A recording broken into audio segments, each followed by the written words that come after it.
Uh, uh,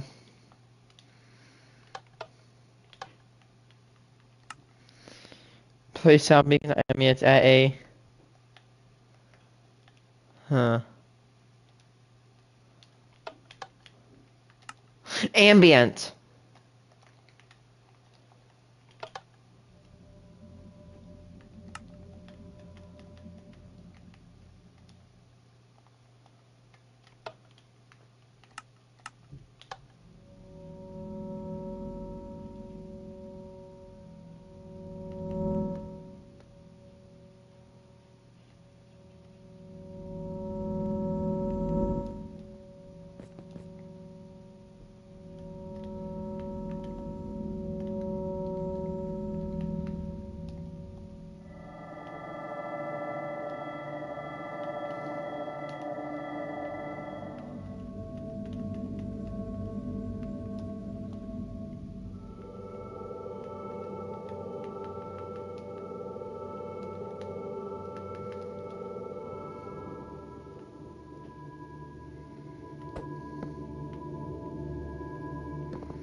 I might create that later.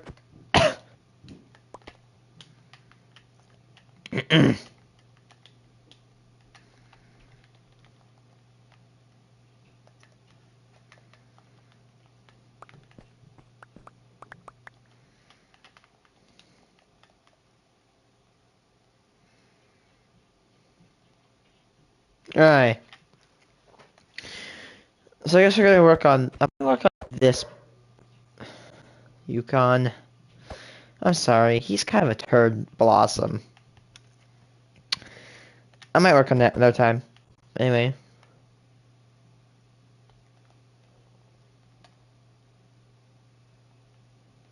I mean, I might one day cut this out.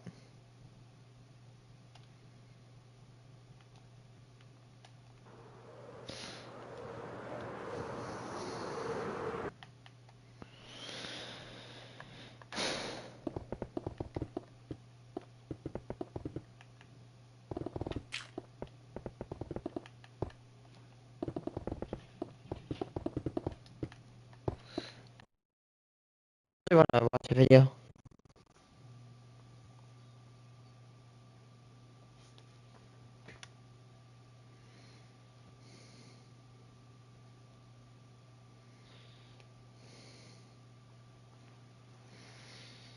God hates gamers.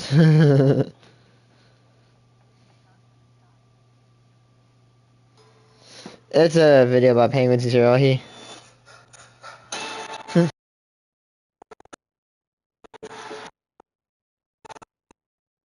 Person, but I wonder what, like, the last Scream movie didn't do that good, so what will the new one bring to the table? I don't think he posted that himself. 3 reasons why God hates video. Oh, okay. Casting down the controller. Casting down the controller. 3 reasons why. Let's run it. So, God hates video games because he has duty and a 0.2% win rate in Fortnite. And this is unacceptable. He cannot do... I can't take myself seriously. Pandemic? I see it every single weekend. Okay, I'm happy because it's funny how mad people get over video games. Like... The average age of a video game player in the United States this year, 36 years old. Yeah! People play video games? What? That is actually embarrassing numbers. Those are rookie numbers. You're right, I'm mad about this because this is a vain waste of time. And I suck at games. First thing, It fucking makes me mad. With a piece of plastic, looking at a bunch of lights on a blinking screen, it means nothing. That's basically, that can apply to television, by the way. And I'm gonna assume, because you're American, that you probably have your fair share of television time. So if I were you, I'd probably retract my statement, not on the, possibility that I'm going to get offended, but on the possibility that you're going to look like a massive hypocrite. Just saying. I'm trying to protect you, buddy. You're probably the one to say you're looking at a plastic box hooked to a screen with blinking lights. Yeah, yeah, yeah. Guess what?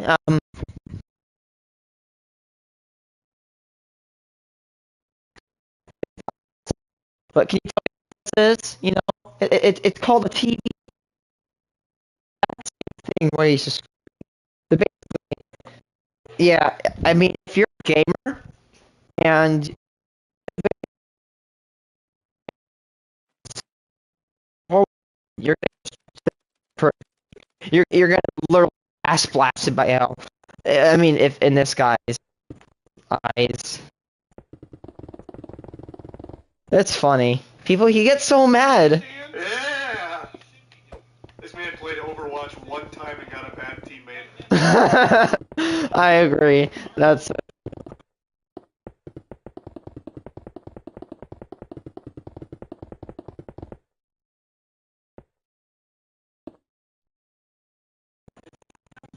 ready, guys. Ready, guys. Video games cause violence. Ready? Here it comes.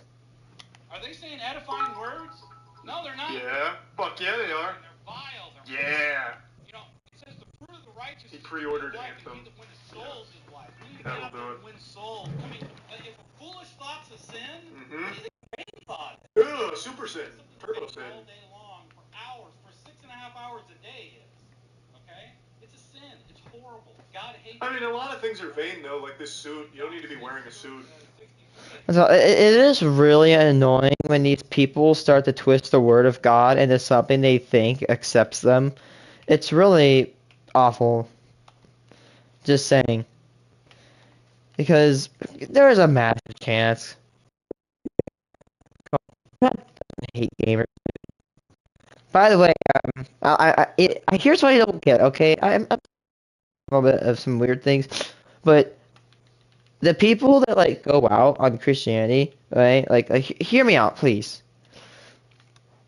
Like they go out and say, "Oh, God hates insert X group," when in the Bible it says, "Love your fellow man," like love thy neighbor. You know what I mean? And these guys are just going out here hating people. You know what I mean? Like, do you get what I'm saying? Like they say, "Oh, love others," but then they find a group and attack it until it dies. Basically, like a freaking group of what are those things called? Fields. Aphids? Yeah. They attack it like a group of aphids on a cornfield. Is he wearing something minimalist? The flesh profiteth It's, you know, nothing. semantics, I guess. If you're bejeweled, it profits nothing. All right? Does he only know mobile games? Any with a PC game? They are. Say Witcher 3.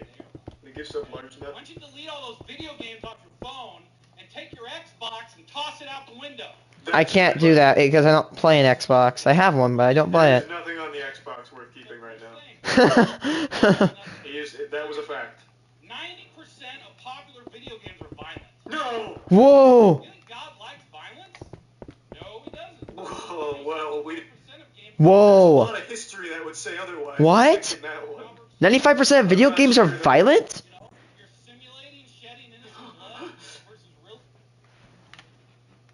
Well, guys, I need to step back from this, okay? I did not know that 95% of video games are violent. I mean, Call of Duty, Fortnite 3, a little bit of Minecraft, Terraria. I didn't know those were violent. I mean, Doing it, God hates that. There's a huge difference. What's the difference between killing someone in the game in real life. splitting someone's skull in half in the real world? It's the same thing. It's the same thing. When you fuck in your video game, you've lost your virginity in the real world. I actually, you know, he might be onto something. Soul Needs hates to be some you. strict. Love these violent video games? Guess He what? should, God Slender. He hates you. His soul hates you. God hates? You understand? Wait, God hates now? What do you mean? I'm gonna just bring up. He's not supposed to be hateful. Video games are that bad? Why does God hate gamers, man? And it's Call of Duty Modern Warfare 2. Classic. Shooter game. You guys have all played Classic. Call of Duty. I don't have to go. Everyone over here plays it. But it was really. That's That's what I said. Released in Fuck yeah. 2009, and you know, it generated a lot of controversy because the fourth level of the game No Russian. allowed you No to Russian. use the best weapons Yeah. in the game. It gave you Well, speed, no. it gave you unlimited life, it gave you everything. What? It was this level. It's a video game. It's all unlimited life. And in this level, you played an undercover CIA agent, and your job was to go into an airport and mow down men, women, and children. Okay. I'm gonna say this right now. I've played that mission. No Russian.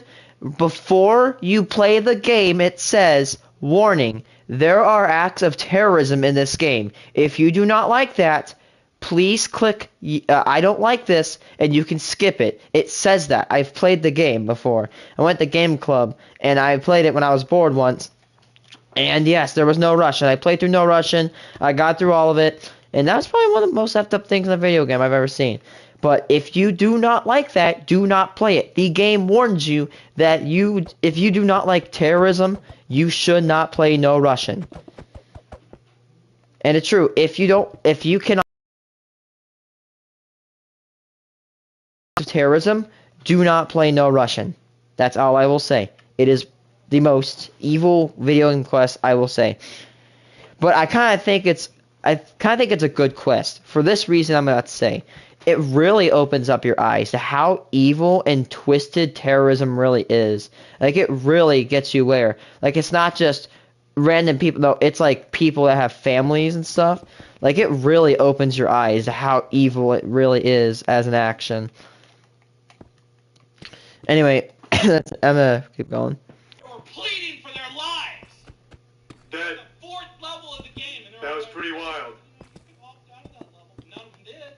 Because they gave you the best gun. It was belt fed. I mean, it was awesome. Everyone was playing that. Hey, so you admit it was kind of You cool? know what? It's a good level. It was a very important level to the game. Love violence.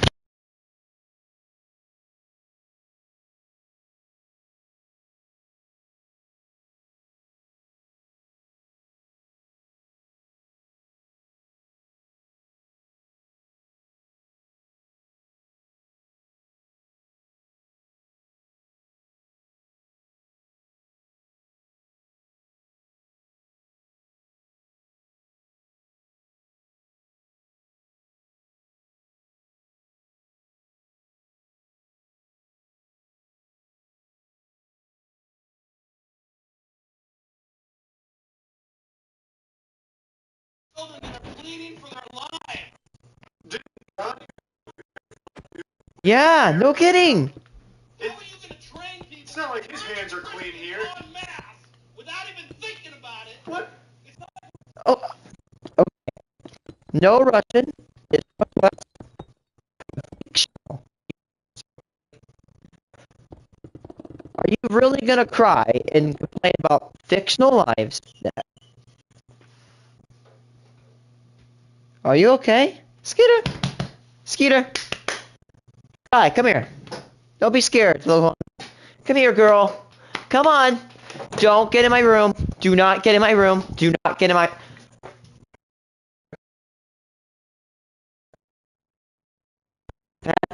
Wait.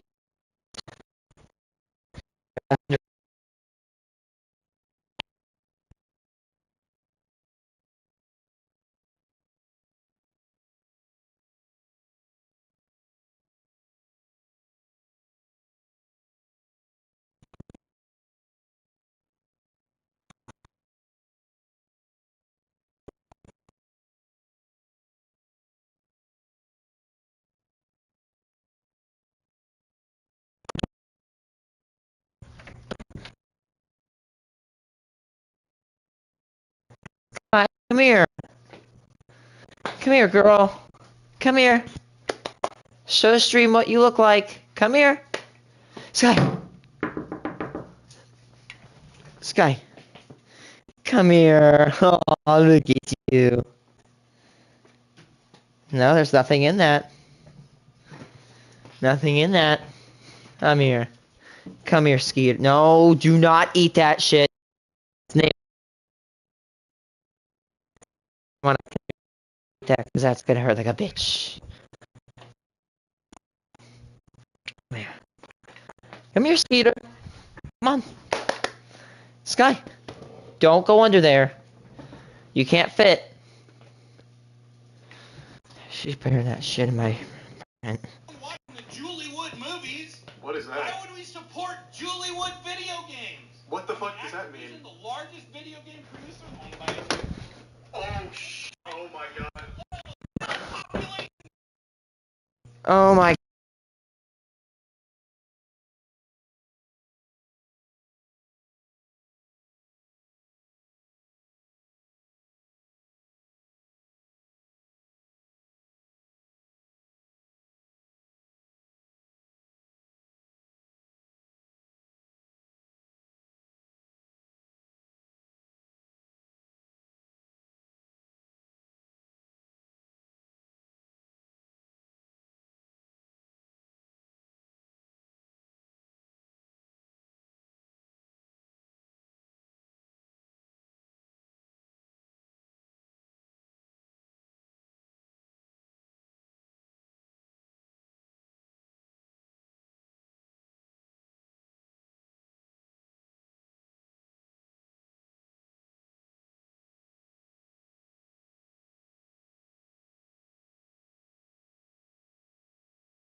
They say? Every time about it.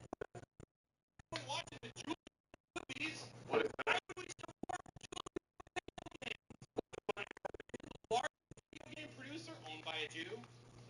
Oh no. Oh. Oh shit. Oh boy. Oh no. Oh boy. Oh. We just crossed into the anti-Semitic territory here. This is not gonna go good. Brother Sean, Oh you shit. crossed the line here. I don't want to see anyone in here playing. You don't like video games, but you like Twitter and Facebook, I see. What about Mario? Oh, Get rid of them. wow. They're vain. They're horrible. Okay? They think it's stupid. They think it's vain. All right? Oh, boy. They think it's that hex box. Put away that waste station. Okay. We piss box. I don't care what it's called. Get rid of it. All right, fuck it. Understand? I'll take a hammer to it. I want to watch YouTube videos. Get a DVD player. What? You know, I don't have an Xbox or anything like that. Because you suck at video games? Okay? I'm not using that to watch YouTube videos. I'm using a DVD player or whatever. You use a DVD player to watch YouTube videos, you fucking idiot? It's What do you not mean? hard. Lord, thanks so much.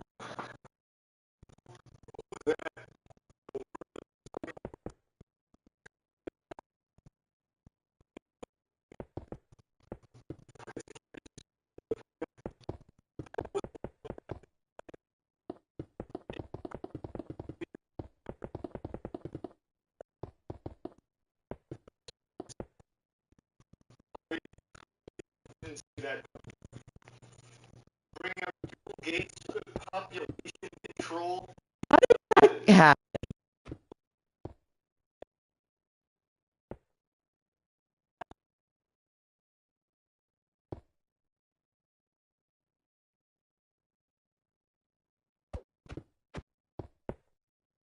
My headset glitching out.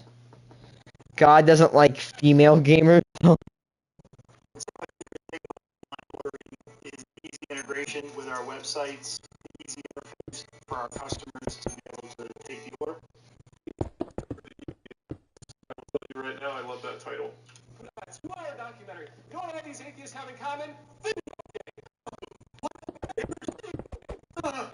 Harry Potter, they're in fantasy land. That's all they ever do. Well, it's going too far. Harry Potter.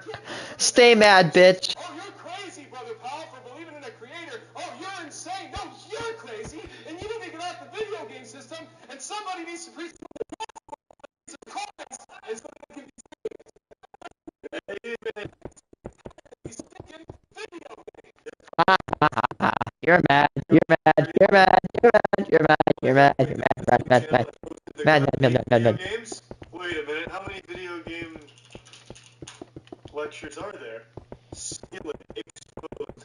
Skillet, the Christian band that made popular hits such as Rebirth, Savior, Monster, and all the other shit you would hear in a Call of Duty montage back in 2009, they are demon-possessed people? And worldly music is the song of fools. Why do you Music is the devil. wicked whoremonger with the, Okay. Whoremonger? Lead singer John Cooper joins us now by Skype. Hey, John, Their new album, demon. their faith and the ministry opportunities. What do you have to say for yourself? But what do you want? Every day, more and more artists or Here we bands go. in the Christian industry. This is an article I'm reading. He's speak not about in a bathroom. Touring it. Little respect for CBNnews.com, I guess. Ah, right, I have an interview. I'm just gonna go to the shitter at the restaurant here. an interview with STL today. Frontman of the band Skillet, John Cooper, went into greater detail about why he and his band prefer to avoid using the word Christian. Oh, you blasphemer. So this is how John, listen to this. how could you? I just tell people I'm a Christian now. What Christian rock is. Yeah, they do. That's a lie. Or No. it's What do you only mean? for Christian people. We're not a band I don't that know only about that sings to claim. Christian people. Well, then you're not Christian.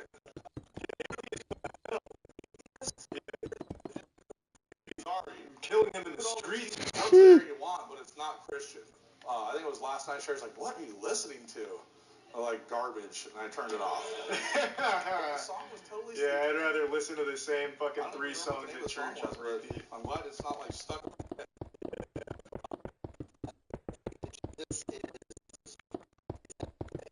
He seems like a nice guy, which is why he's a demon. In hands and spiritual songs, singing with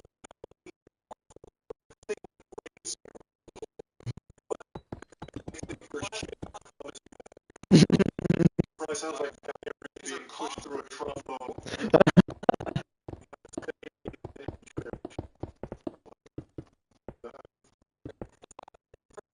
11, let the woman learn in silence with all subjection. Let your Basically, women we're so hockey keep fans. silence in the church. Permitted unto them to speak. Obedience has also said the This is law. in the Bible? And if they will learn anything, let them ask their What? husbands at home, for it is a shame. This is a damn cult. It's a cult. Holy shit. It's right. It's a cult. Learn in This This is a Bible whole and not like all subjection. on Facebook? whole ass cult. It's learning time. It's silence time. See what I mean? So what it's saying is that they're to learn. I love the in guys time. in the front row. It's silence time. I'm trying to learn about God. She's not welcome in here. It's a boys' club. Boys and shit. We like that. Bro, this ain't the 1960s. These guys need to get their heads out of their It ass. says when the learning is going on, they are not permitted to speak. Oh my god. Learning No, that's is reasonable. And these guys don't pay tax. Screw these assholes. They don't pay taxes. And I have to pay taxes. Why do they have to pay, not pay taxes? No wonder this nation is literally what? So in debt? It's because we let people not pay their taxes. Hey, if I have to pay taxes, then everybody has to pay taxes. God, I'm sorry if I'm being, edgy. But seriously, this pisses me off. These guys have to pay their taxes. Stop giving them exemptions. It's annoying as hell. of God's word is taking place. First of all, it's not for a woman to be doing the preaching. And second of all, it's not for a woman to be speaking. Oh. The Bible's really clear. Oh. Alright, now I see. This guy is stuck in 1915. God 1915. doesn't like women. He's I don't see a wedding ring on his finger. This dude is a catch. Ooh. Are you kidding me? You're telling me this pussy slaying machine is single? What in tarnation? What kind of world do we live in? Where a good old red-blooded, God-fearing patriot can't have a wife. He probably just chooses not to. And of course, the heart is in the right place, Now, I did one time, I was preaching one time, and a woman actually disagreed with me. What? Oh my god! A woman disagreed with him? People could disagree with you? Whoa. Whoa. Step back. I did not know a woman could disagree with somebody. I did not even... People could disagree... Oh. Whoa. You know, I said What? something, I said I was wrong, What was she you know, thinking? and I kind of blew up a little bit. But anyway. Yeah, well, rightfully so. But, you know, Questioning you? There could be times As a where we're woman? disagreeing, and you know what? Did you guys The hear heart's that? in the right place, of course. But The audacity. in reality, if we're gonna be true to Scripture, then basically we would say, okay, when it's time for learning, that's a time for women to keep silence. That's a time to learn. Oh my god. Oh god. What fucking lunacy. Holy shit. That's literally a cult. That is a whole cult right there. Holy crap. I'd feel more freedom going to prison than going to a place like this. Oh my god, I'm Your soap is. Ugh. And your body wash? Religion isn't quite as popular as it once was, at least in the US, and I attribute that to being in a post-Rick and Morty society. I myself am no longer religious, I haven't been in a long time, but I certainly was when I was younger. In fact, my origin story is not too dissimilar from that of the legendary Bible man's origin, but instead of finding a Bible in the middle of the forest, I found Reddit, something far more powerful than even the Word of God himself.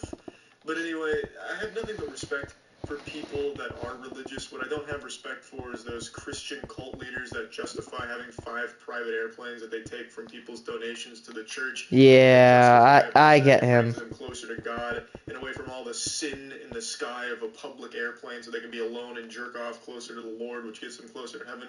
Shit like that. That's horrible, deplorable shit.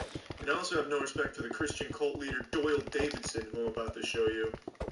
You never knew me, but I was really active. No, you didn't. You've learned some things about me, but you didn't know how athletic. Okay, can this guy not have a stroke for 3 seconds straight, and then I'll understand him. Middle school, maybe. So this is Doyle Davidson. He sounds like Donald Duck with bronchitis. He does. People, he is a perfect man of God.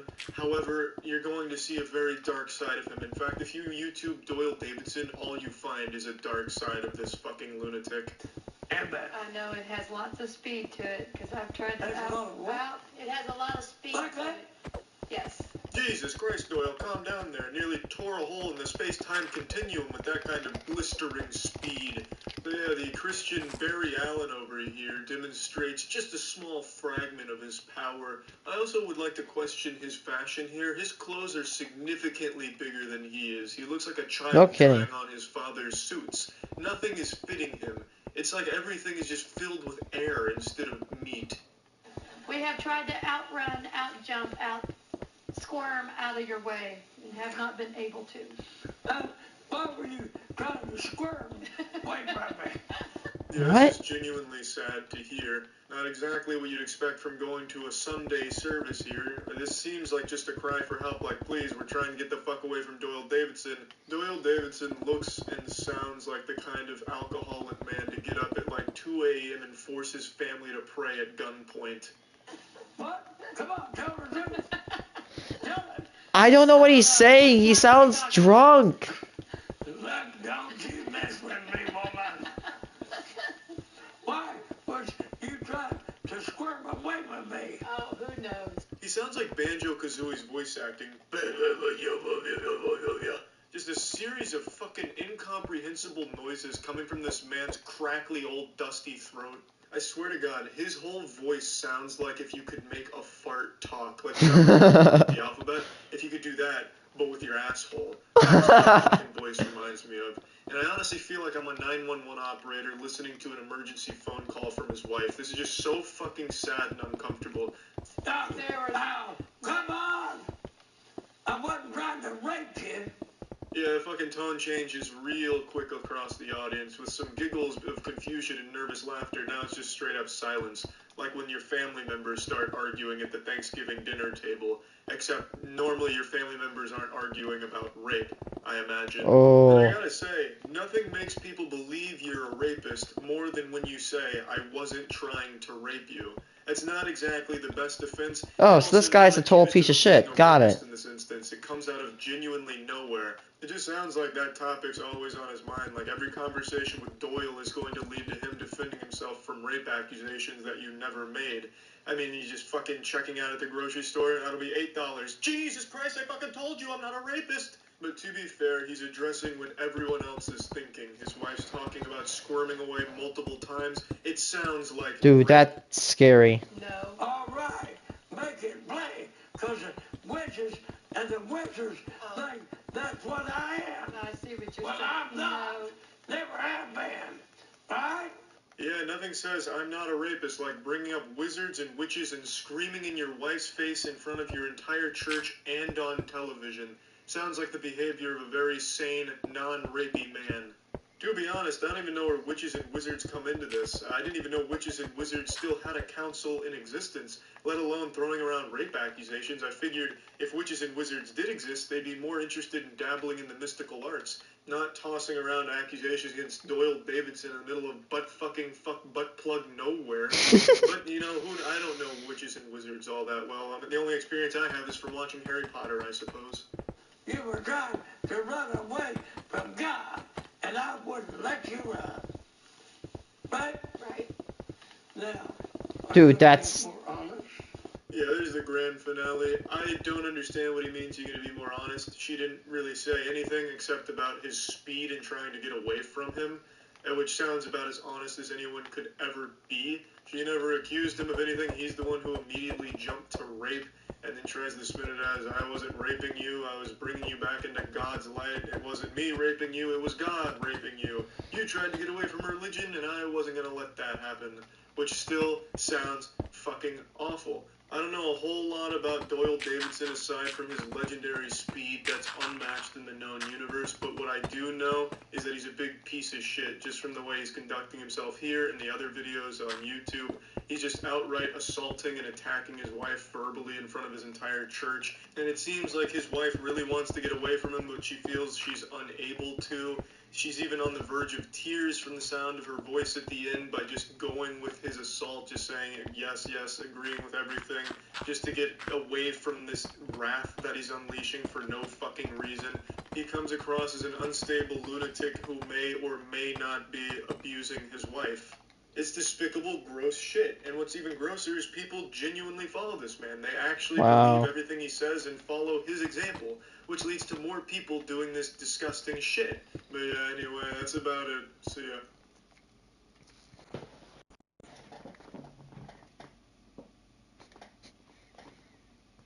What next?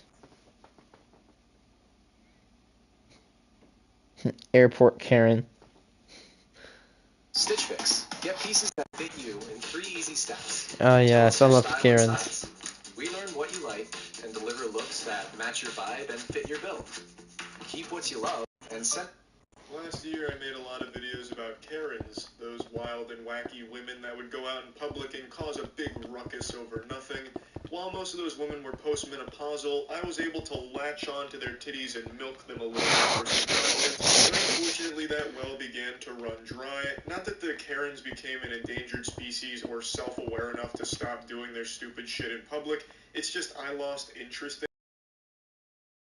these women just became the exact same thing every time. Oh, what's this? Another video of Great Aunt Gertrude screaming about microchips in the gas station hot dogs? Seen fucking 50 of these this week. It just became the same thing. Like, they were all saying and doing the same shit.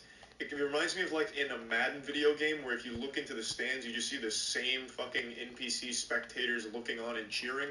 That's what it felt like watching Karen videos. Just a whole bunch of clones doing the same shit. It was weird. So I stopped doing Karen content, but I'm happy to say a Karen video has surfaced today that is actually pretty interesting and unique. This happened at an airport.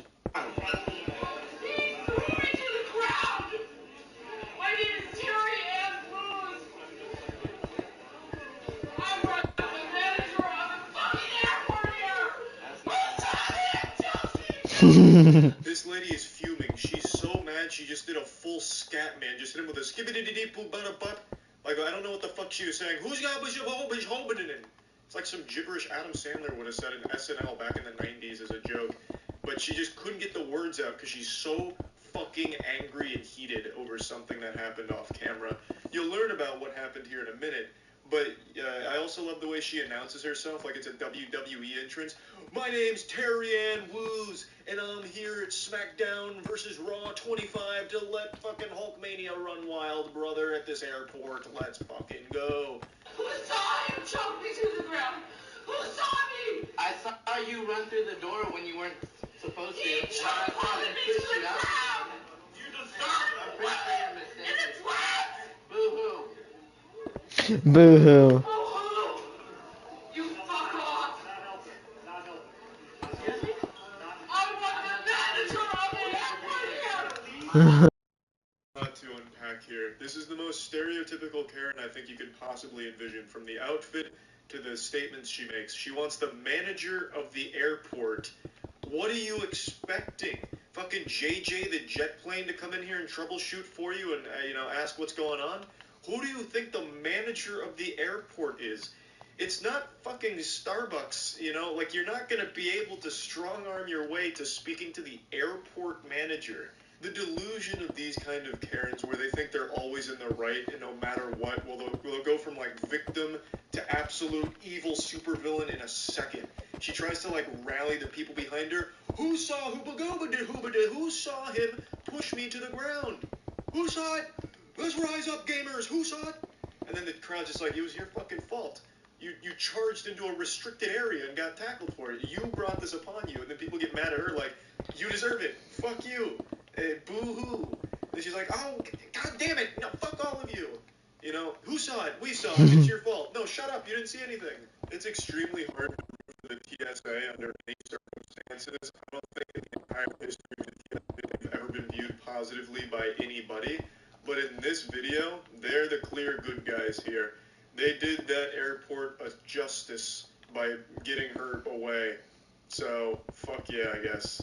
This isn't a very long video or anything, but I did want to talk about it because it just felt good to be home. I have seen it all from Karens until now. This is something different. This is a little more unique. It's goofy. It's wacky. It has everything you would expect from a Karen adventure. And I hadn't seen something like this before. So it was just nice and refreshing to see that the Karens are still out there and they can still surprise us. So that's why I just wanted to talk about it and bring it to your attention. That's about it. See ya.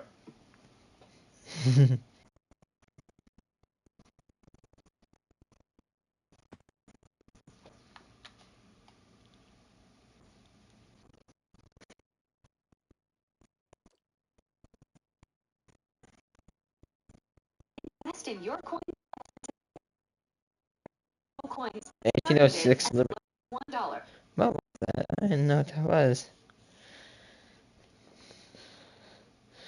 Okay, I want to react to this. Funny. It's called Most Presidents Have a Sleepover AI Voice Meme. Saint Splooge. This is the moment an out-of-control locomotive hold on. slams into Cairo's train station and explodes. Actually, it's quicker. As well as the discovery of what the driver had been doing during the disaster led to calls for him to face the death penalty. Yes, that's right. The driver survived the incident, but wait till you find out how.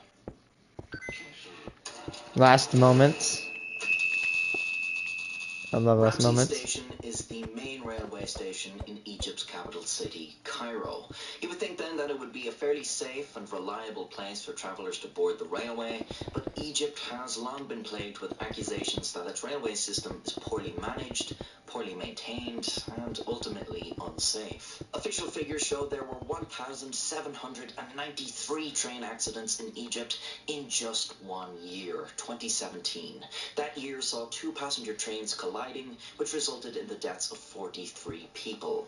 It's barely conceivable that 2 passenger trains could be allowed to collide on any modern railway, but the exact same thing had happened the year before too, killing 51 people. In 2002, Egypt saw its deadliest train accident when a fire broke out on a speeding train traveling from Cairo. A staggering 383 people were killed on the train, which was packed to double its capacity. In the incidents and the apparent culture that makes tornado deaths look like Egypt's nothing. railway system, it's perhaps easier to understand what train driver Imad Fadi did on the 27th of February 2019. In the railway yard, while operating a locomotive which was not yet coupled to any other cars, Fadi became frustrated with another driver whose rail car was blocking his path. Losing his patience, Fadi left his locomotive to confront him. After an argument, the driver moved his locomotive out of Fadi. This was probably the worst resolution to the scenario, because Imad Fadi had neglected to apply the brakes when leaving his rail car. Dumbass. Before he could return to the engine, it started to accelerate down the tracks. As he was unable to reboard the rail car, it gradually picked up to speeds of 120 kilometers per hour as it 75. sped towards Ramsey Station. This was a catastrophic problem because the track at the station with a buffer stop. The locomotive slams into the buffer stop at high speed, exploding its fuel tank and covering hapless bystanders in flame and debris. A fire blazed in the aftermath of the crash, and images that are too graphic to show display charred remains and survivors in tattered rags, covered head to toe in burns. Unsuspecting travelers on the platform were suddenly plunged into a horrific and life-changing scene, one that resulted in the deaths of 25 people and the injury of 50. There was outrage around the country, and Prime Minister Mustafa Madbouli vowed harsh punishments should investigations reveal negligence. The Transport Minister resigned.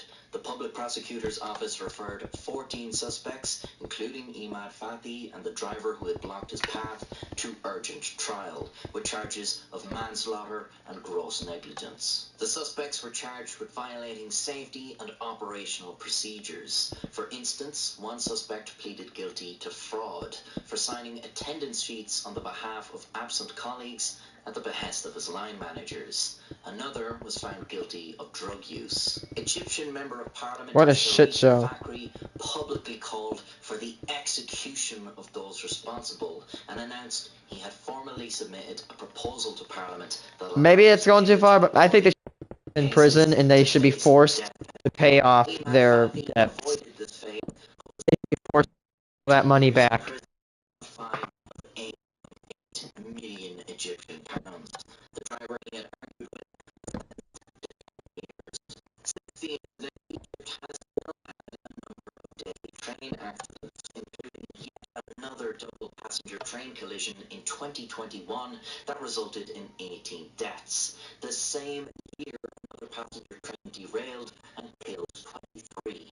This would indicate that what the Egyptian railway system needs is not harsher punishments for employees, but better investment. By the President's statement of about 250 billion Egyptian pounds to modernize the rail system. Thankfully, this overhaul is already underway.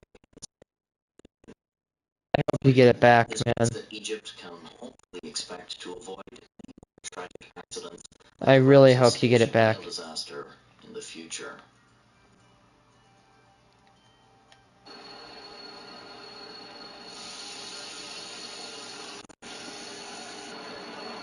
The worst inflation in history. Tales a lot about this part myself. I am a numismatic. Yes. This means that I am interested in coins. However, I like to specialize in coins. I don't like bills. They kind of get tired. Although I do like this $1 bill right here I got. It's a nice one. I can't spend it. It's really clean.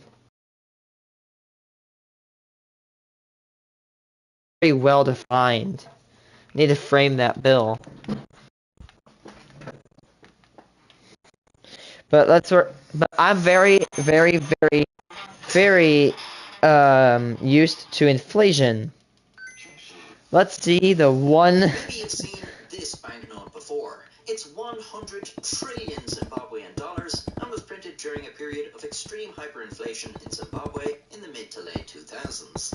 $100 trillion for one banknote sounds like a lot, and well it is, but believe it or not, this is not the worst hyperinflation the world has ever seen, and this is not the highest denomination banknote. That award goes to the Hungarian penga, a currency with a 1 sextillion banknote. Remember, So how much even is million, that? How does billion, that trillion, quadrillion, inside a quintillion, the sextillion. Empire was broken up. The new state of Hungary then adopted value. Much like Germany, Hungary faced serious inflation after World War I, which wasn't helped by the fact that the new corona was very easy to copy.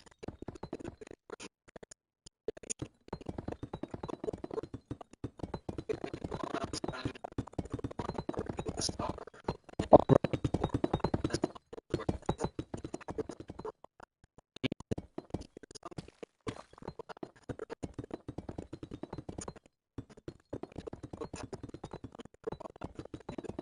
Pengu is onomatopoeic in Hungarian and is the equivalent to the English.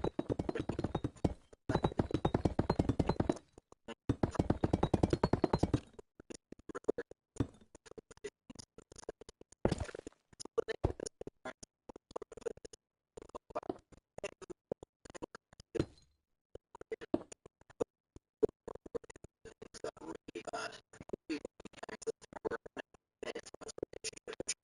In 1944, when Germany invaded and occupied Hungary when it looked like they might have been trying for peace with the Allies. Then Hungary became a battleground between Germany and the Soviet Union.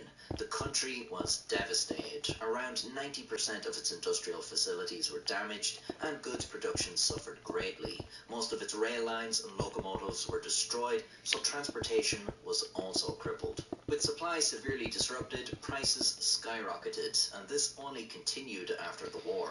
In an attempt to get the economy going again, the government printed more money. A lot more money. Oh. In July 1945, there was 25 billion.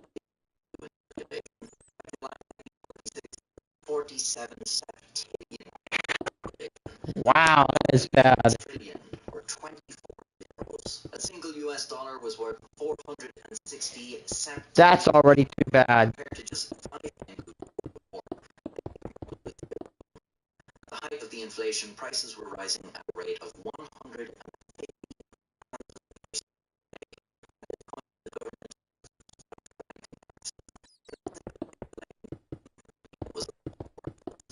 When you know things are really bad, when even the tax man is bothered to take money off you, it is the worst inflation in history. After ever increasing amount of money you needed to buy things, the government printed new banknotes. Good idea. Great idea. There was the Milpengu, which was worth What's it called? We have too much money? What are we gonna do? Let's make more money.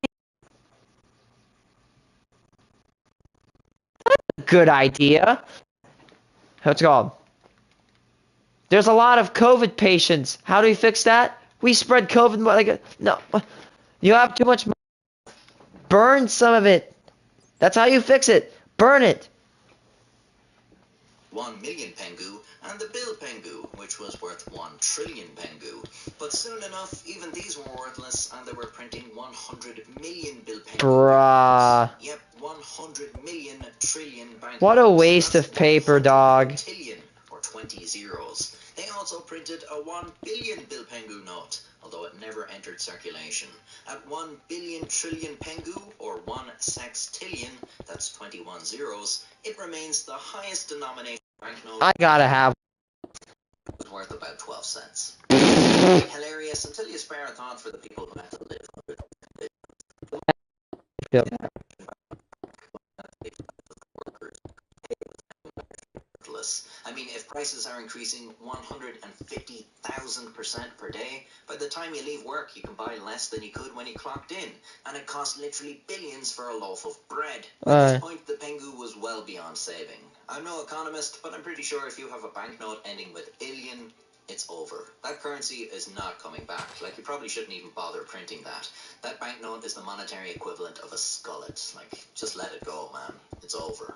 In August 1946, after 19 years of pengas, Hungary introduced the forint at a ratio of 400 octillion pengas to 1.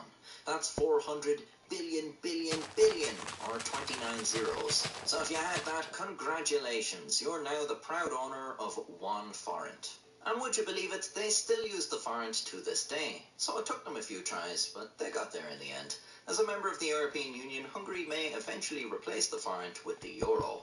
This is a very attractive proposition because the euro has a coin with a stickman drawn on it. If you want to find out how that came to pass, well, you're in luck, because I have a video about it, and many more videos about other strange and unusual things, which may make me deserving of a subscription. If you agree, please subscribe, because I'm trying to reach 1 sextillion subscribers. Thank you. In August 1946, after 19 years of pengas, Hungary. In October 1946, after 19 years of pengas, fuck.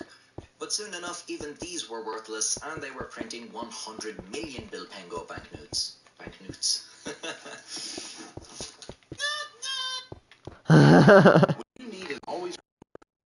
That corrupted Europe's currency. Bruh, how did the stickman coin? Look at this. A coin with a crudely drawn stickman on it. Now this isn't a joke or an error. This is a real coin that was really minted for a real currency. And it isn't some obscure or out-of-date currency. If I go down to the shop with this right now, I could buy something with it. Or maybe a few of them. Inflation's rough. Actually, as a matter of fact, I could use this in about 24 different countries. This is, of course, a euro coin. So how did our little friend here get on the back? First, let's talk a little bit about the euro. It's the official currency for 19 out of the 27 member states of the European EU. It's also used in a few countries outside of the EU, like Monaco and Andorra. It's the second most traded currency in the world, behind the American dollar. It was introduced in 1999 in a set of policies known as the Economic and Monetary Union of the European Union, although it didn't see circulation until 2002. There's not too much to talk about with the notes. They're the same everywhere you go, although they do have a rather pleasant notes.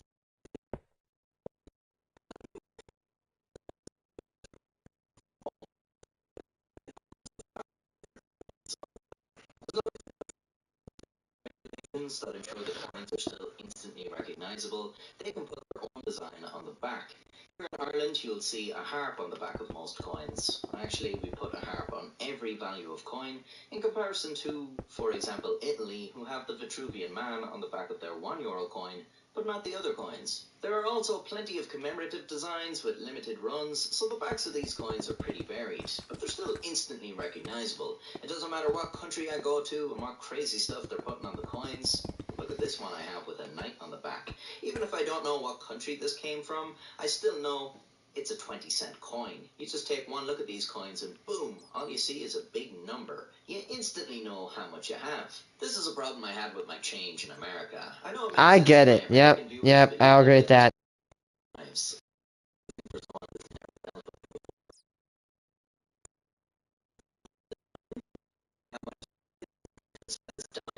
What the hell is a dime?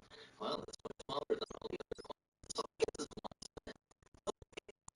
it's 1 cent and 5 cents are bigger than it. And 50 cents or a $half is bigger than a dollar.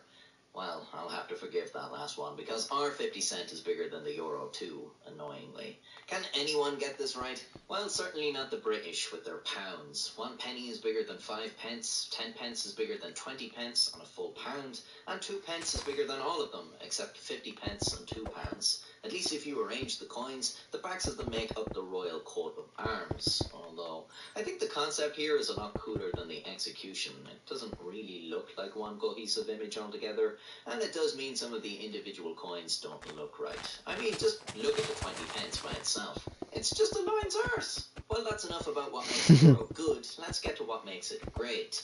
The Stickman €2 coin, featuring a crudely drawn stickman holding a euro symbol. What the hell? How is this a real coin? Well, to celebrate the 10th anniversary of the Economic and Monetary Union of the European Union, the EU would create a commemorative coin in 2009. 5 years earlier, in 2004, it was decided that only €2 coins would be used for commemorative designs, because they're the biggest and therefore most artistically accommodating coin. So what would they put on the back of this new €2? Well, why not let the people decide? Let's have a competition and let EU citizens vote on it. Yeah, you can probably guess the rest. 140,000 people voted online, and the Stickman €2 won over 40% of the vote. I can't find any images of the competing coin designs anymore, but they were serious designs that the artists probably put a lot of thought, time, and effort into, only to lose to this fella, designed by George Stamatopoulos, a sculptor at the Central Bank of Greece. So this guy is legitimately an artist in a financial environment. He has legit credentials. Why does his design look like this? Assumedly, in an attempt to justify the design, it's described as a representation of the evolution of European trade from primitive beginnings to the advent of the euro. Nice try, but that's not why you made it, that's not why people voted for it, and that's not why we love it. It's a stickman holding a euro. And so, as the winner of the competition, the coin was put into circulation and a limited number was issued by each euro area. Each of them are the same, except for the country's name. Luxembourg has weird ridges on their version. Maybe it's or maybe the ridges are lenticular and it has a graphic. I've never seen one of these ones in person. Oh yeah, I forgot to say, I've got a bunch of these Stickman €2. Anytime I notice I have one, I just can't bring myself to give it away by spending it. By any means, there was an estimated 90 million of them issued, but I'd say they're uncommon. You don't see them that often, and I'm willing to bet the majority of EU citizens probably don't even know it exists. Some are rarer than others, like Malta's Stickman, because Malta only made about 700,000 of them. I don't have any from Malta. In fact, most of mine are from Ireland, with a few exceptions. But I don't really care about that. I only collect them because they have a stickman on them. That's it. Although, I would like one of those Luxembourg ones. So yeah, if you're in the EU, pay attention to your €2 coins, and you might find a stickman. There are plenty of designs that are a lot more rare than this one. It's actually quite surprising how widespread these coins are, considering they don't even look real. The first time someone told me about this coin, I guess it would have been shortly after they were first minted, but I didn't believe the person for a second. Even when someone showed me one for the first time, I couldn't believe it. But they had no connection to the person who first told me about the coin, so it wasn't an elaborate prank. It was a real coin. Wow. Similarly, if you've ever visited the EU and saw this coin, you might think you've been duped, but you haven't. So smile, because in your hand you have a coin with a crudely drawn stickman. 90 million similar coins that belong to one of the most legit currencies in the world, and this is what it looks like. I hope you understand why I like these so much. The mere existence of joy. So if you weren't with that currency, you're not impressed, you can go to all these different countries without needing foreign exchange, you don't care that they're reasonably sized and labeled, well, just look at this. This alone is reason enough that the euro is the greatest currency on earth. If you enjoyed hearing about our friend the Stickman, whether you use the euro or not, why not subscribe? Then you can see more videos like this from me. And if you'd like to see me with more euros, why not buy a t-shirt or a channel membership, or maybe donate to my Patreon. If you don't want to spend any money, you can follow me on Twitter. It's free, except for having to see the things that I post. Whatever you do, thanks for watching, and I'll see you next time.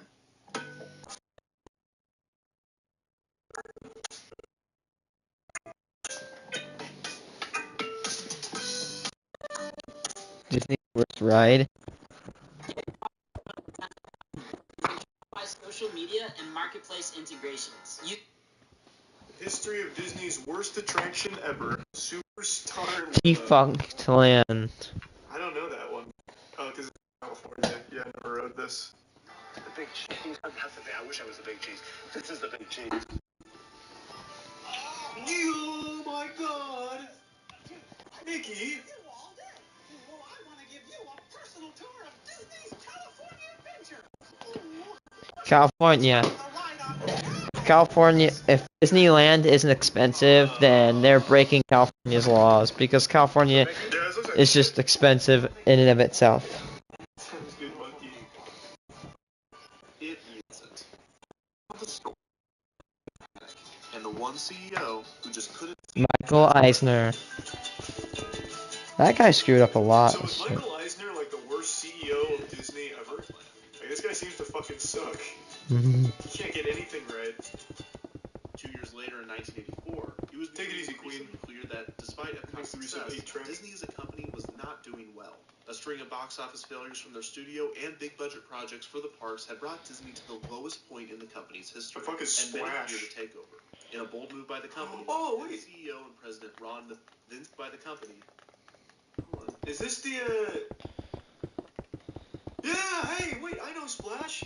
When I was a kid, there's a scene in Splash where the mermaid has her titties out, and you can see side boob. I used to pause that scene occasionally. It wasn't my go-to movie, but I used to watch that occasionally for her titties when I was a young man. What? Let me tell you, I'll just type it in. Splash titty scene, maybe? Splash titty? Nope, that, oh, wow. I don't know what I was thinking with that. I don't know if I can find the scene, but yeah, it's a classic. If you've seen the movie, you know what I'm talking about. Apart from the Disneyland Hotel, the Rather Corporation also owned the RMS Queen Mary, a retired ocean liner that was permanently docked in Long Beach, California. After Disney acquired the Rather Corporation, Eisner became interested in transforming the Queen Mary and surrounding land into a new resort. That's a Titanic sister sit. And an all-new ocean-themed amusement park called Disney Sea. Eisner pitted the cities of Anaheim and Long Beach against one another, trying to decide whether to build Disney Sea as Holy shit. Disneyland resort or build it with. Imagine if he actually made And Anaheim and Long what Beach the fuck? That looks nuts. However, the citizens of both cities were not. This man was straight building Atlantis. To use the residential neighborhood. Eisner had a simple technique that he often used when he decided on new projects. What will lose us the most money quickest? Whenever Eisner saw Classic Eisner. something successfully, he decided that Disney would do the same thing. Moreover, he would take the idea and do basically the same thing in basically the same place. For instance, after seeing the success of the amusement park zoo hybrid Busch Gardens Tampa in the early 90s, he greenlit Disney's Animal Kingdom. The park was just over an hour from Busch Gardens. After seeing the success of the Church Street Station nightclubs in Orlando, Florida, Eisner greenlit his own nightclubs in So this guy is just plagiarized Pleasure Island and still couldn't do it right.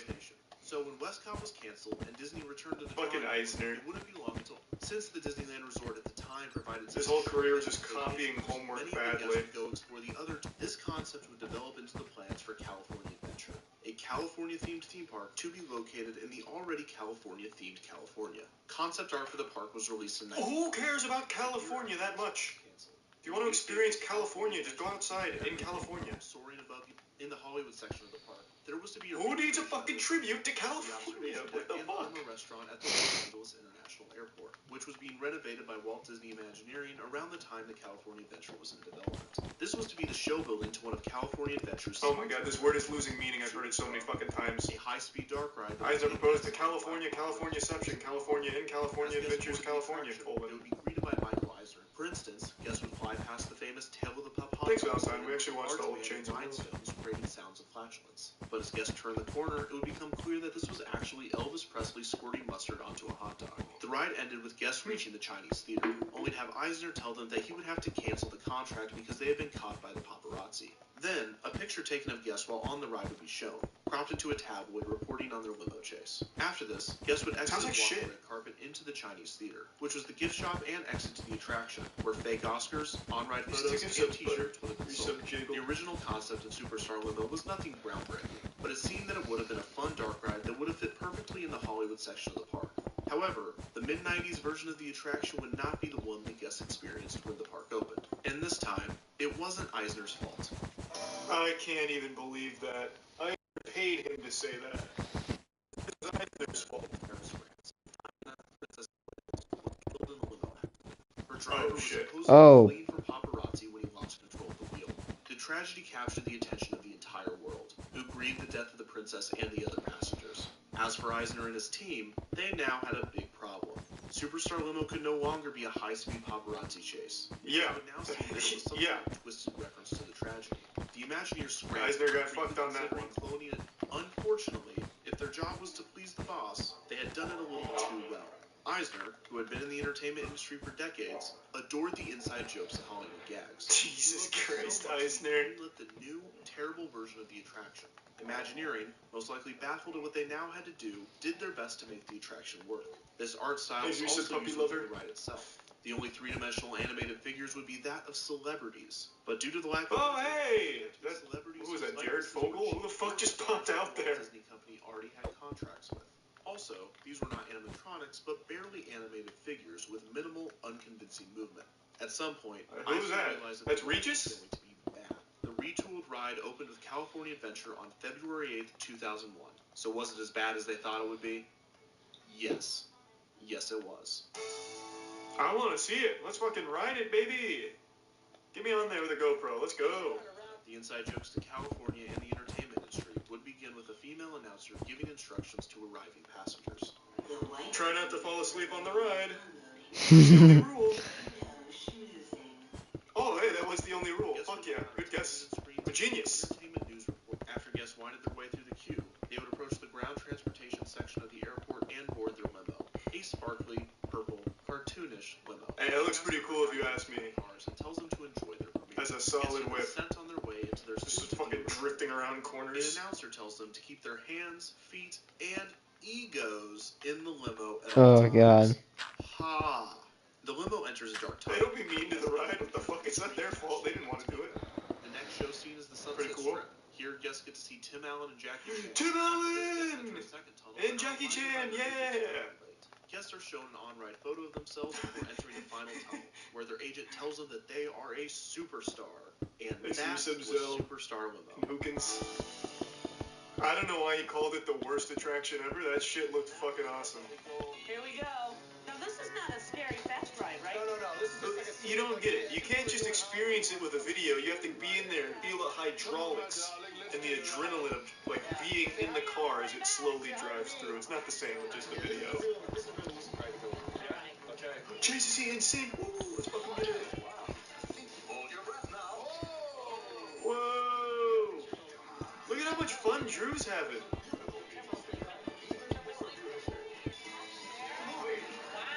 Wow, this is one hell of a ride. Hollywood favorite, Whoopi Goldberg. Yeah, we're having fun.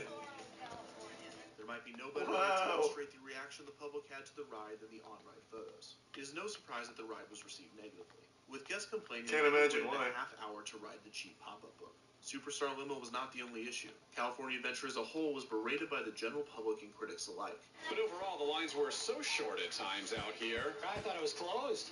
The new management team constructed the Pixar-themed dark ride, Monsters, Inc. Mike and Sully to the rescue. The simple dark ride would take guests throughout the events of the first Monsters, Inc. film. And it was set to Awesome. open on January 23rd. Looks like shit. Boo, where's Tim Allen? Oh, wait, Tim Allen actually does voice in this, doesn't he? Actually, guys, does look cool. I'm not gonna lie. The ride very much lives on. Tim Allen is in Monsters, Inc., isn't he? Since the Monsters, Inc. dark ride was a quick fix. No? Okay, alright. Boo, fuck this. No Tim Allen. There's one more thing. Oh yeah, they Can't stripped click the Luke's scenes Sonic, of but celebrity wouldn't watch figures that and dressed tonight them into anyway. various animatronics throughout the ride. Some of these zombatronics are more obvious than others, and the Drew Carey and Jackie Chan figures are especially easy to spot. Don't worry. Yeah! If not every... The story is a good reminder that even a company as big as Disney can still get themselves into financial difficulty, creative gridlock, and even some pretty wacky situations. That is pretty wacky. Defunct Land. Okay, one more Defunct Land. The failure of Disney's Chuck E. Cheese ripoff Club Disney.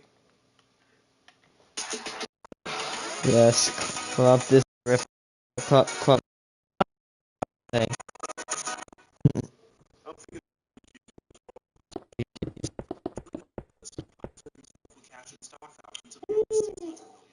Holy shit! All over the place at the Walt Disney Company. What None the of it was going to fuck? the company's other major division. Disney Parks had gone on a roller coaster of its own. No wonder he didn't fucking care about making Disney any good. Disney decade was Good not God. as planned. Defunct Land is filmed in front of a live studio audience. Was that In Killer the Bee? 1990s, the Wild West of Like, did Jeff Luda entertainment. voice that one? Apart from the recent themed restaurant chains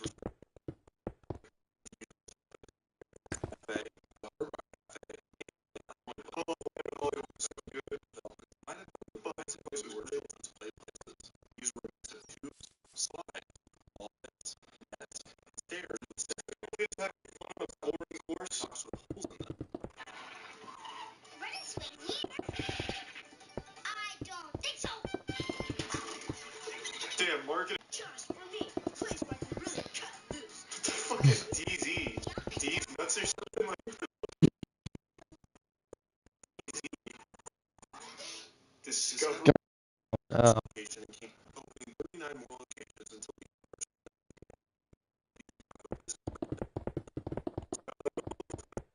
Man. McDonald's had noticed the competition. In 1991, had created their own chain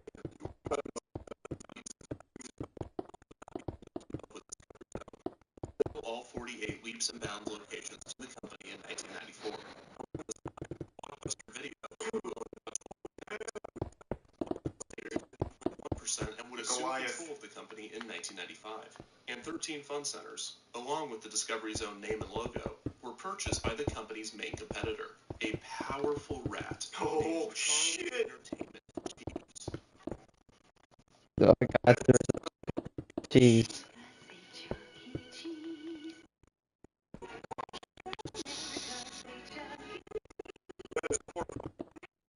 This Freddy Fazbear shit.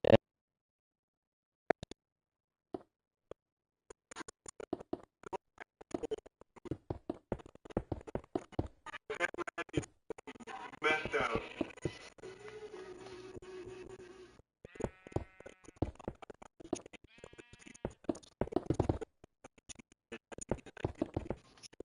Did not rebrand it.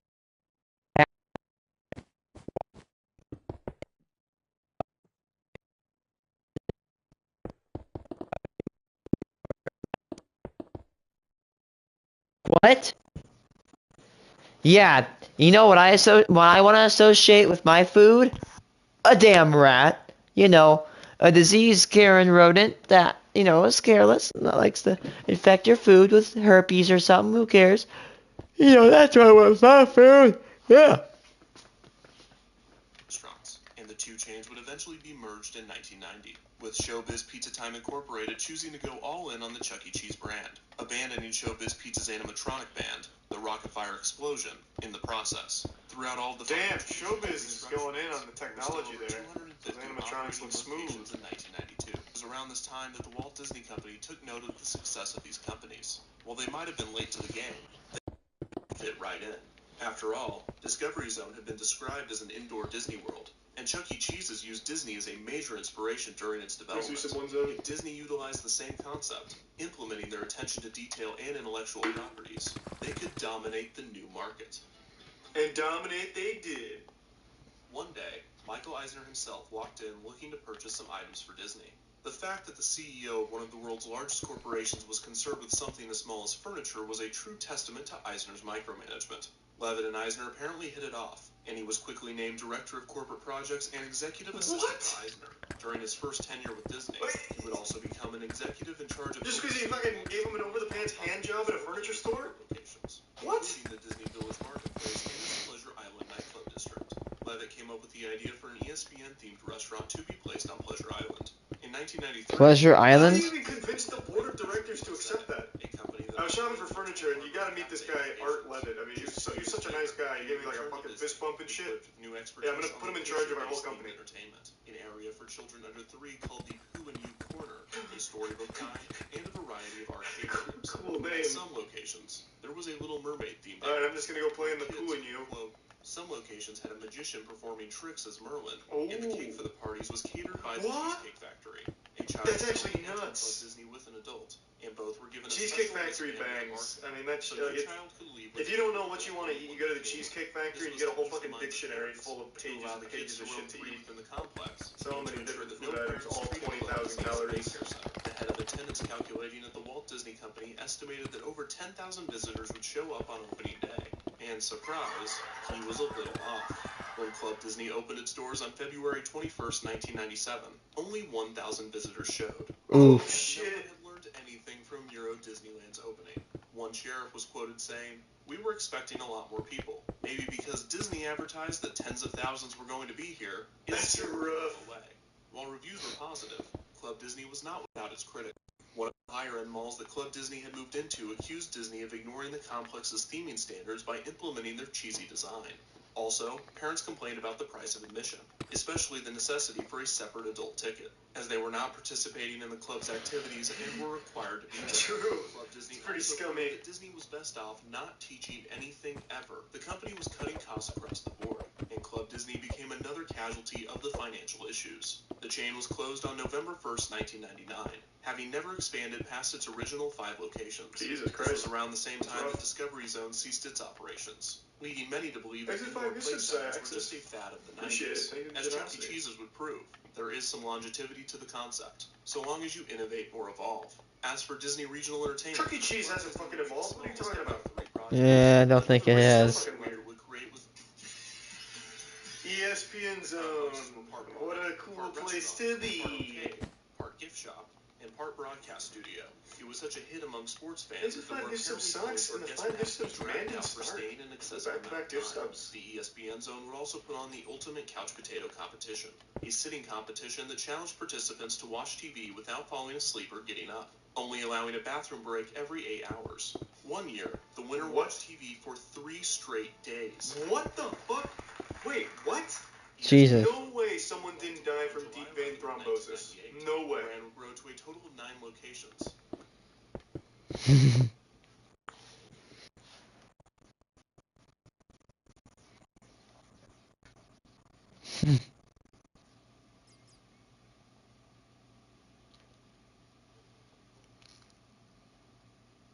Do you fuck learn the history of Nickelodeon Hotel? 8.3 million views, not bad. Did you get my refill too? Thanks.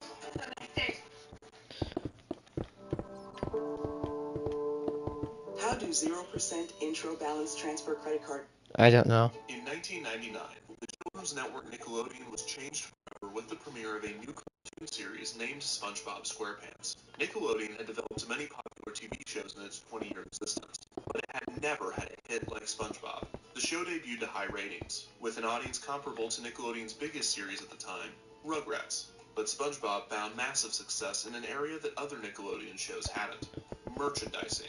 The company had purposefully shied away from extending the brand too far from the network itself. While Nickelodeon had turned some of its properties into toys, feature films, and video games, they feared that too much merchandising would contradict the brand's goal of appealing to young audiences. Nickelodeon was supposed to appear as a network run by kids, for kids, and the executives believed that children could tell when they were being advertised to, thus interfering with the channel's primary objective.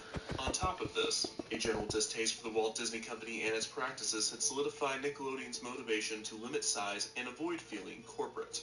All of this was thrown out the window after SpongeBob premiered. The potential profit from merchandising the show's characters and setting was too large to ignore, and the title character would turn into Nickelodeon's unofficial mascot, its own Mickey Mouse, within just a few years. It appeared as though Nickelodeon was cashing in, but they were still concerned with expanding outside of their comfort zone and tarnishing their brand, in lieu of building its own stores like Disney, a type of project that was deemed too risky. Nickelodeon instead licensed its properties and slap a SpongeBob sticker on it. Then Nickelodeon would sign a document that legally allowed you to slap a SpongeBob sticker on it. And since they were already beginning to look like their main competitor, why not act like them too?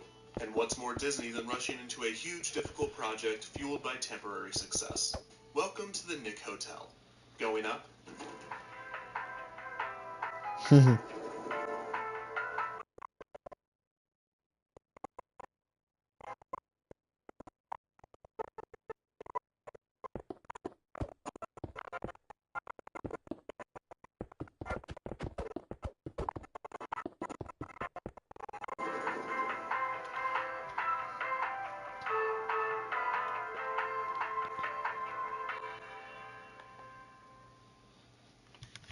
On October 9th, 2003, Nickelodeon announced that they had formed a partnership with the hotel chain Holiday Inn for the purpose of I like Holiday transforming Inn. its Orlando resort, the Holiday Inn Family Suites Resort, into the first ever Nickelodeon hotel. The property was less than 5 years old, having just opened in the summer of 1999.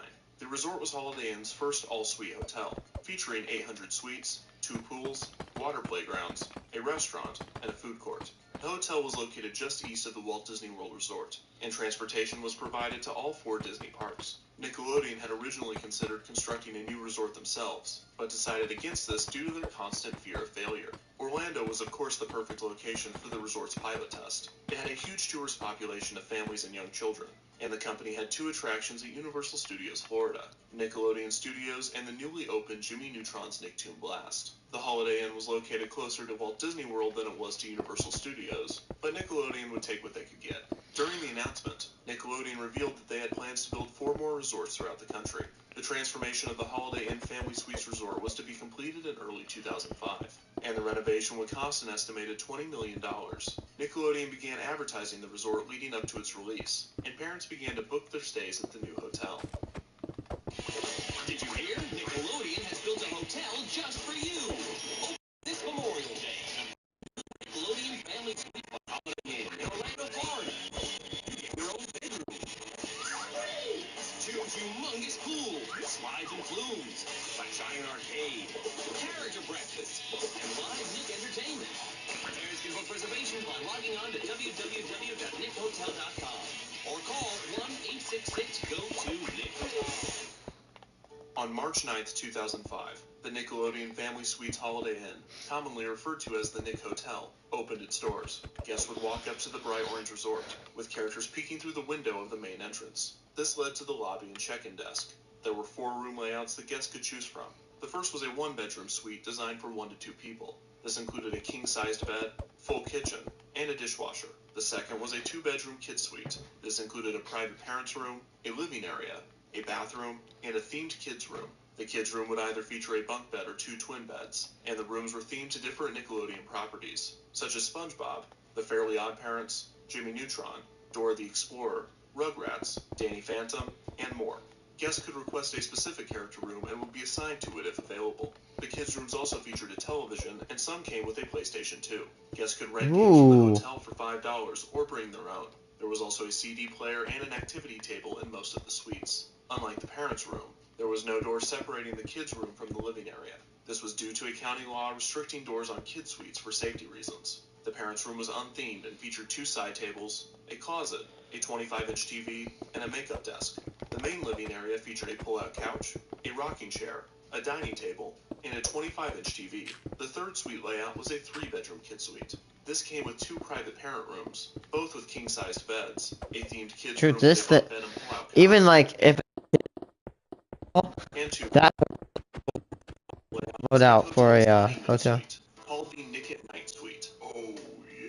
This included a heart-shaped whirlpool, mood lighting, scented bath lotion, an extra-large shower, for 2, baby, and only 1 private bedroom. Leave those kids at home. For some reason, these rooms didn't last very long, and it seems that they were discontinued within a few years of the hotel's opening. All suites had the option of a floating character, and simple room service was available. The suites opened from the outside, resulting in the kids' suites having no windows. 14 6-story buildings housed the suites. The main structure comprised of 9 buildings, enclosing the lagoon pool, and the other 5 buildings enclosed the Oasis pool. The main area also featured the lobby, the fitness center, and studio.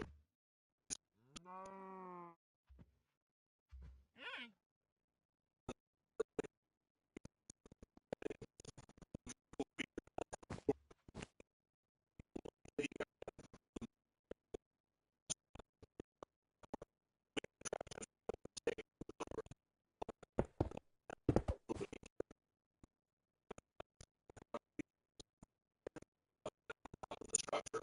This would periodically fill up, tip over, and down.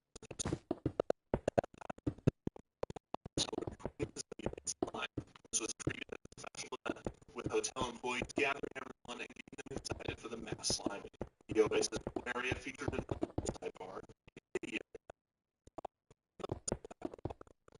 was supposed to be more relaxing than the often crowded lagoon pool. In between the 2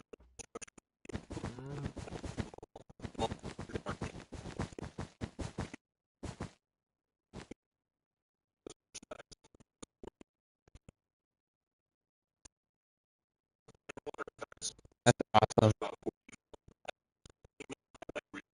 movies, such as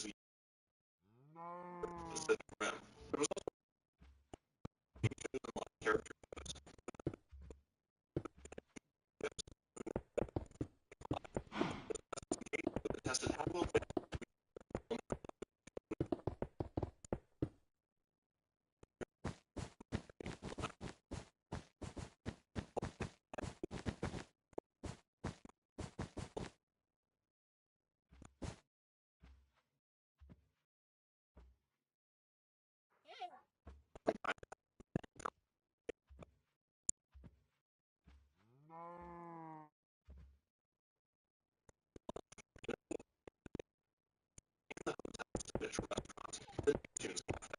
This reservation of character dining restaurant served a breakfast and dinner buffet. The main appeal of the Nicktoons Cafe was, of course, the character meet and greets. And now, a brief tangent on Nickelodeon character costumes. The Nick Hotel allowed guests to meet many of their favorite Nickelodeon characters. There were meet and greets set up throughout the hotel. Studio Nick character shows such as SpongeBob Live.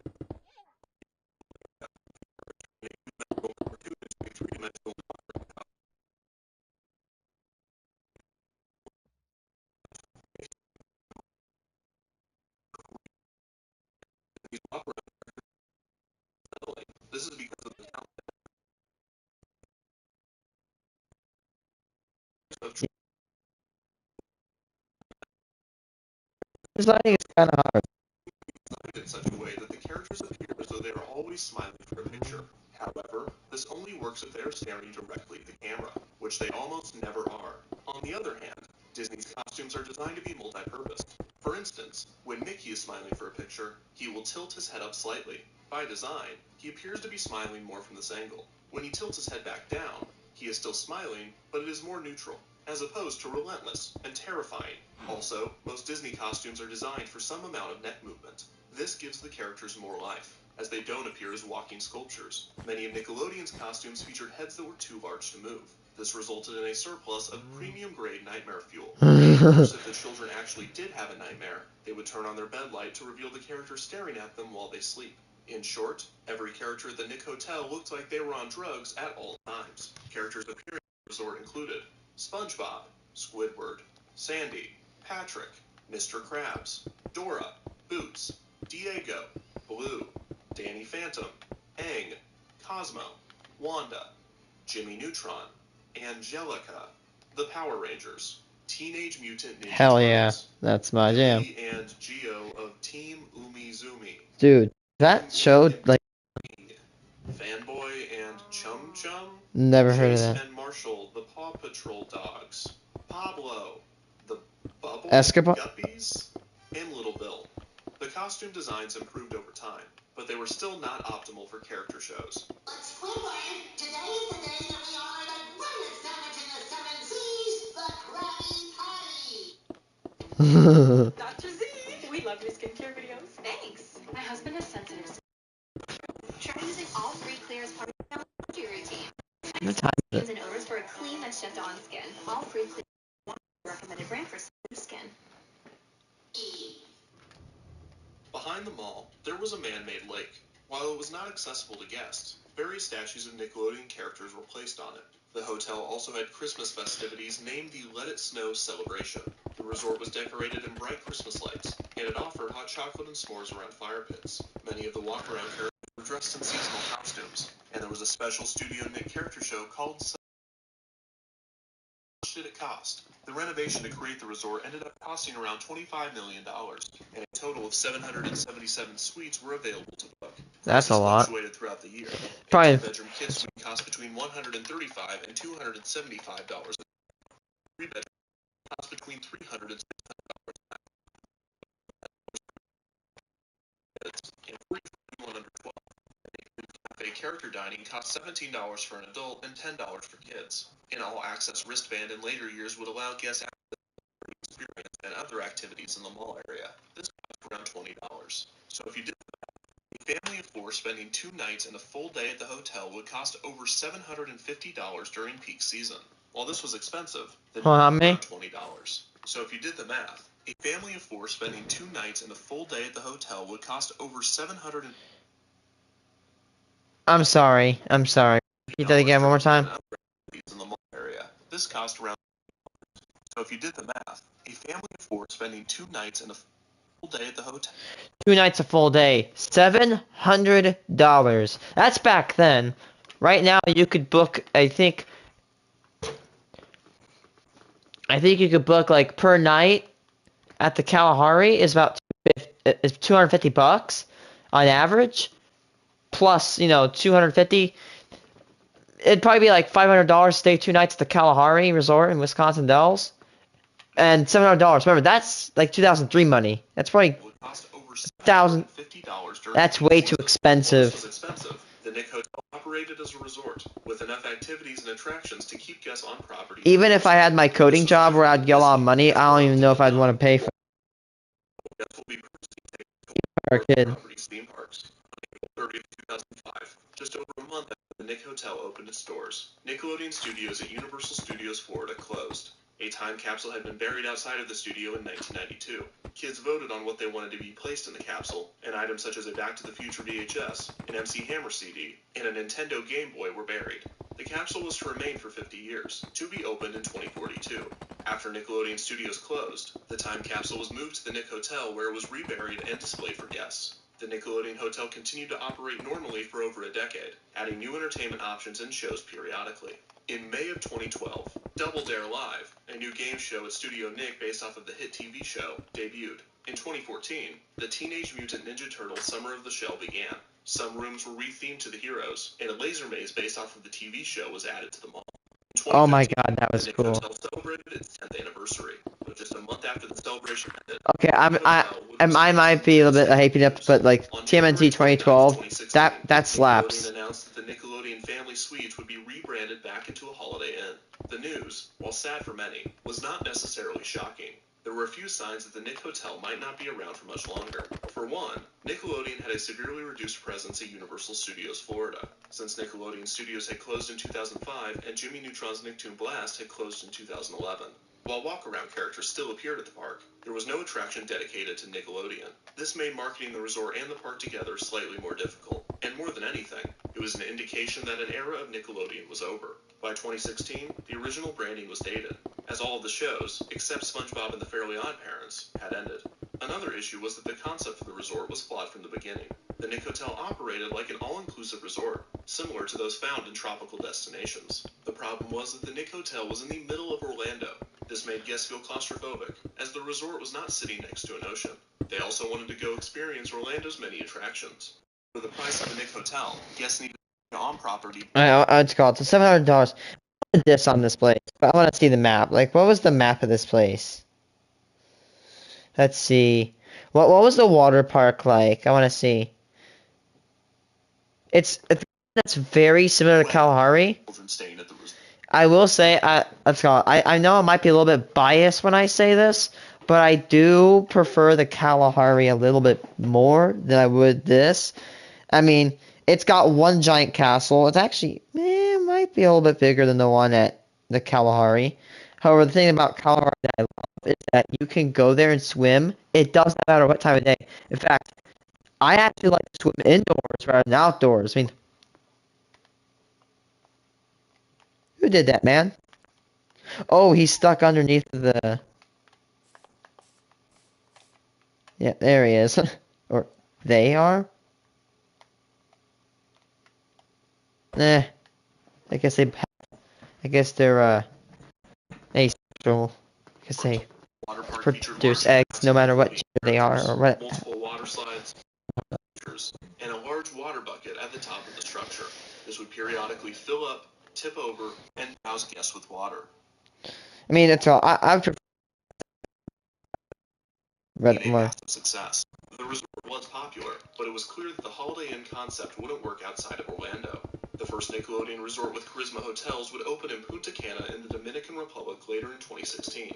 The new resort would have many attractions similar to the Nick Hotel, but it had a more elegant and subtle design and was located on a beach. The Punta Cana resort was met with glowing reviews, and another resort is set to open in Riviera Maya, Mexico in 2019. Since Nickelodeon was focusing on a more luxurious resort brand, they decided to end their licensing contract with Holiday Inn.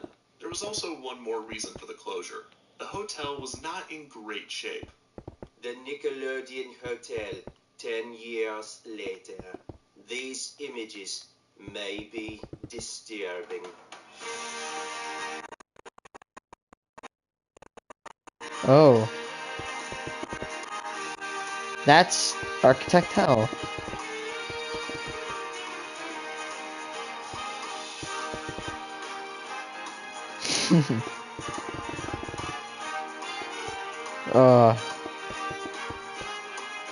Gross. Just stained everything. The fan.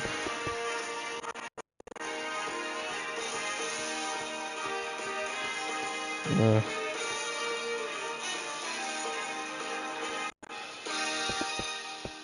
By 2016, the they're updating all of the Nickelodeon characters and properties or removing them. The timing just happened to be perfect to end the contract. The resort was to receive a $30 million renovation along with the debranding. It was set to reopen on April 17, 2016. However, construction delays pushed the project back nearly 2 months, having been announced in January that it was to close. The hotel stayed open for most of the transformation. During this time, certain activities were discontinued.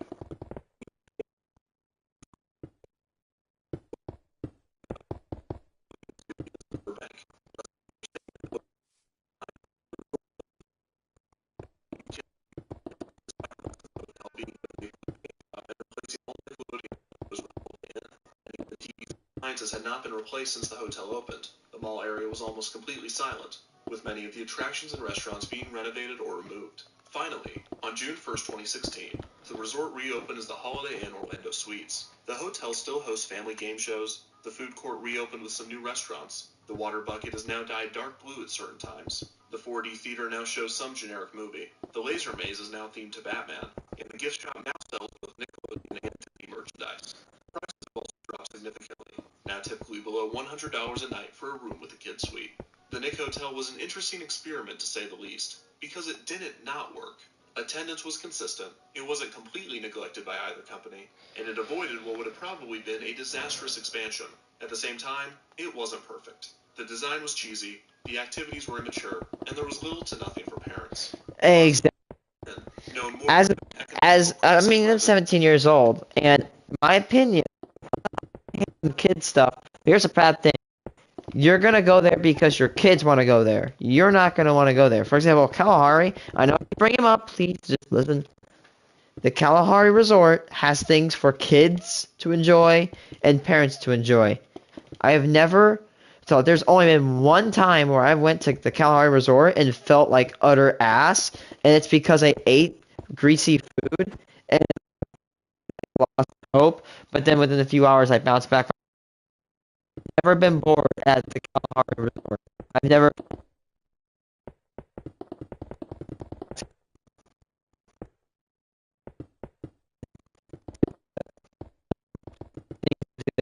I love swimming in general. Luxurious facilities was probably not the best choice for the partnership. Nickelodeon made the right decision in partnering with Charisma Hotels, and it's possible that many new Nickelodeon resorts will open in the future.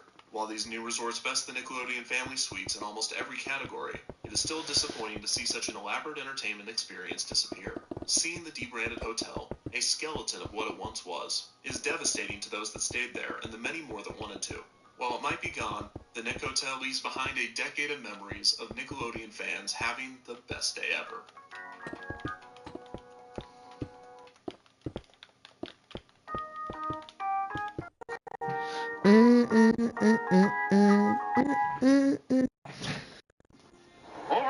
Hold on. Disney's Forgotten Sci-Fi Rock Band. Disney's Fast Pass. I feel like I've heard about this. Fast Pass. What is Fast Pass? Hilton. How much do you know about lines?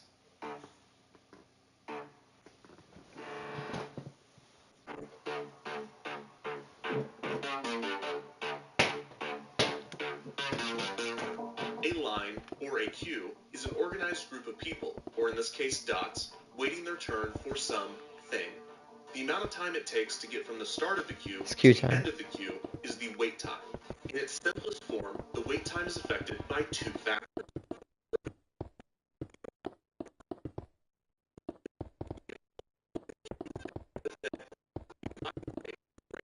People arrive to the queue, and the wait time rate, and the wait time increases. At its core, this is all the line is. How fast do people get in line, and how fast do they get out. Queues become anything but simple, and there's no better showcase of this complexity than the Disney parks. Disney is world famous not only for their wait times,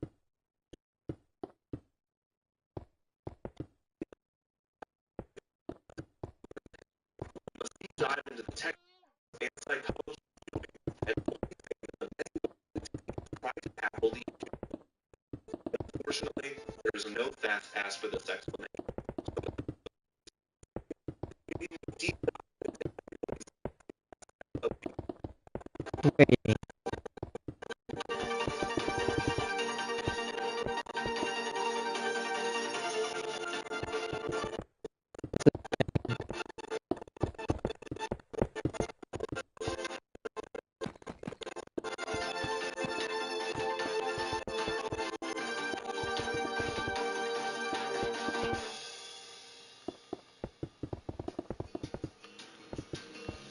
On October 1st, 1971, Walt Disney World opened to the public with 2 resort hotels and 1 theme park.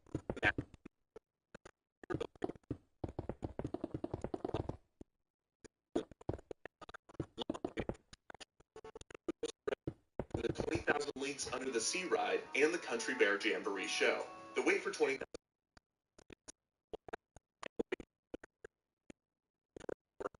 days. This might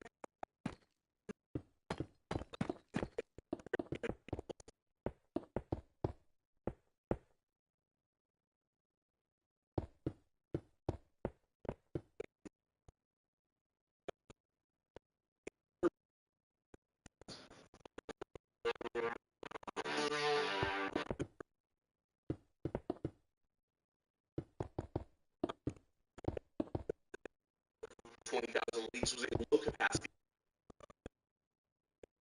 100 guests per hour. Compare this to the Haunted Mansion, which can accommodate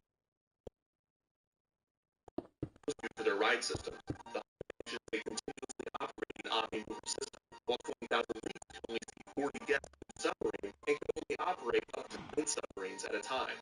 So in a 12-hour day at the park, over 33,000 guests could ride the Haunted Mansion, while only around 14,000 guests could ride 20,000 Leagues Under the Sea. Looking at this another way, if 1,000 guests were in line for both attractions, the wait time for the Haunted Mansion would be 35 minutes, while the wait time for Leagues would be 1 hour and 20 minutes. The Country Bear Jamboree had an even lower capacity than 20,000 Leagues, but its issue was less in its service rate and more in its arrival rate. While the capacity of a ride is determined by design and operation, the arrival rate is mainly determined by guest demand.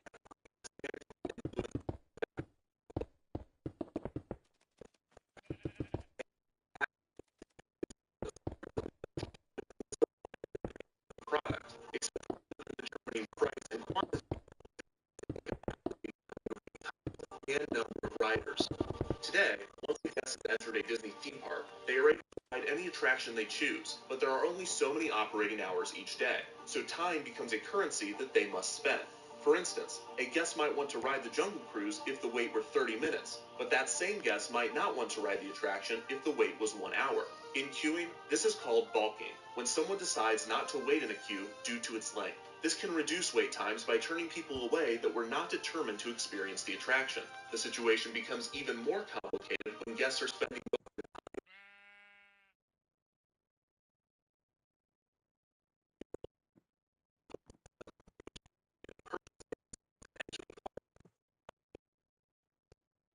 each attraction distinguished with the most popular attractions. The same system used in Disneyland became so well known that the term e-ticket became a common phrase to refer to Disneyland. However, at Walt Disney World, this system often had the opposite effect. When the resort opened,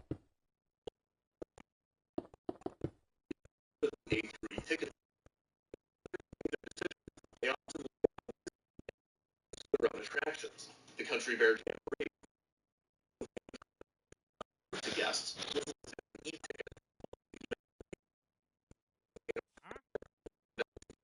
was listed as a D ticket. This led many guests to assume that the